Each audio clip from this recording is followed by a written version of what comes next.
Masala ഓംലേറ്റിൻ്റെ videos കുറേ ആയി ഇൻസ്റ്റാഗ്രാമിൽ കാണാൻ തുടങ്ങിയിട്ട്. അപ്പോൾ എന്തായാലും ഇന്നൊന്ന് ട്രൈ ചെയ്ത് നോക്കി. ഒരു രക്ഷയില്ലാത്ത ഐറ്റമാണ് കേട്ടോ. കിഡിലൻ ടേസ്റ്റ്, മസ്റ്റ് ട്രൈ എന്ന് തന്നെ പറയാം.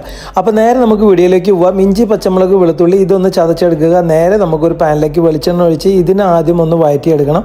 അതിൻ്റെ ഒപ്പം തന്നെ സവാള സ്ലൈസ് ചെയ്ത് അത് ഇട്ട് കൊടുക്കുക. ഇതൊന്ന് ചെറുതായിട്ട് വേണ്ടി വരുന്ന സമയത്ത് ഒരു തക്കാളി സ്ലൈസ് ചെയ്ത് ഒരു തണ്ട് കറിവേപ്പിലയും അല്പം ഉപ്പും ചേർത്ത് ഒന്നുകൂടി നന്നായിട്ട് വഴറ്റിയെടുക്കുക. ഈ സമയത്ത് നമുക്ക് ഇതിലേക്കുള്ള ഒരു റൈസ് തയ്യാറാക്കാം. ഇത് നമ്മുടെ ബസ്മതി റൈസാണ്. ഇതിലേക്ക് ഇനി നമുക്ക് മസാലകൾ ആഡ് ചെയ്ത് കൊടുക്കാം. 1/4 ടീസ്പൂൺ മഞ്ഞൾപ്പൊടിയും 1 സ്പൂൺ മുളക് പൊടിയും 1 സ്പൂൺ മല്ലിപ്പൊടി അതേപോലെ തന്നെ 1/2 സ്പൂൺ ഗരം മസാലയും ചേർത്ത് നന്നായിട്ടൊന്ന് വഴറ്റിയെടുക്കുക. 4 മുട്ട ഇതേപോലെ ഒരു ബൗളിൽ ഒരല്പം ഉപ്പും ചേർത്ത് നന്നായി ഒന്ന് ബീറ്റ് ചെയ്ത് ഇതിന്റെ മുകളിൽ ഇങ്ങനെ സ്പ്രെഡ് ചെയ്ത് കൊടുക്കുക. ഒരല്പം മല്ലിച്ചപ്പ് കൂടി ഇതിന്റെ മുകളിൽ ഇട്ട് കഴിഞ്ഞാൽ നമ്മുടെ മസാല ഓംലേറ്റ് ഇവിടെ റെഡിയാണ്. ലോ ഫ്ലെയിമിൽ ഒരു 2 മിനിറ്റ്സ് അധികം കരിയാതെ നമുക്കിത് കുക്ക് ചെയ്തെടുക്കാം. ടേൺ ചെയ്യൽ കുറച്ചൊരു ടാസ്ക്കാണ്. ഞാനൊരു പ്ലേറ്റ് വെച്ച് കമഴ്ത്തുകയാണ് ചെയ്തത്.